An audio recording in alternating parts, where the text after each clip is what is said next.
what you're looking at is boxes filled with blessing bags, backpacks full of simple supplies. Inside, there are things like socks, mittens, and essentials like nail clippers and shaving cream. There are also personal notes in Christmas cards, all going to people experiencing homelessness in Nova Scotia. And these blessing bags are all put together by a couple who have been doing this work for a decade. Tell us how the blessing bags all started. Good morning. Good morning, Juanita. The blessings bag started just 10 years ago. We decided that we really didn't feel that we required a Christmas gift to each other, and so we came up with this idea, and it just flourished. People would ask, "Do you have your Christmas shopping done?" And I would say, "Well, we're not doing any. We're doing this project," and people undoubtedly would always offer, "Oh, can I get in on that?" And so that's how it grew. The first year we did 55 bags, and ever since the next 9 years, we've done 100 backpacks. Wow, and we mentioned that there were things like socks and mittens in there. So what other kinds of supplies and goods are put in the bags? Well, initially we had started with food items, bottle of water, a cup of soup. And then as we progressed in the next year and the third year, we kind of refined it, and we tried to minimize not only the weight, but also to put necessary items, mostly toiletries and soap, shampoos, and hats and scarves and mitts, so people could that are in need could stay warm.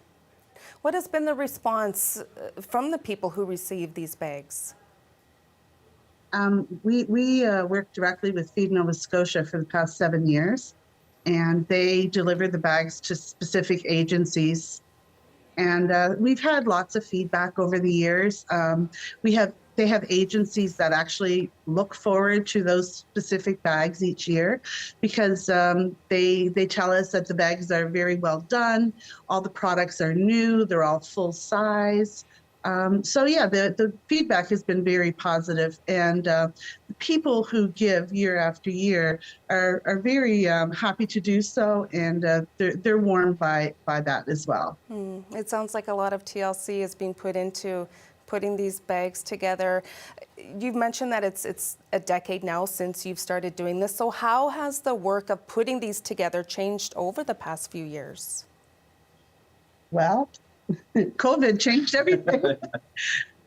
We used to have a blessing bag packing day at our home. We used to host sometimes 15 to 30 people, and these were all people who had been involved in the project throughout the year, or some people who hadn't been but could donate their time, and they would come to our house on a specific day, and we would have mulled wine and such, and we would fill up the bags. Hot chocolate.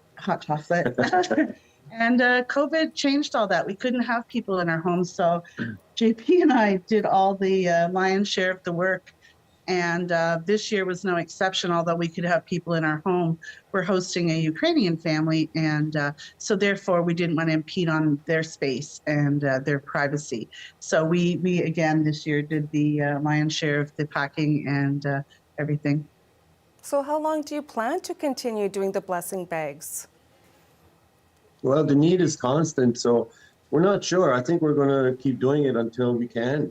Because we get this, like Coleen said, we get this feedback from Feed Nova Scotia, and they're highly sought after throughout the province. So we're going to keep doing it. That's the wonderful. need keeps increasing.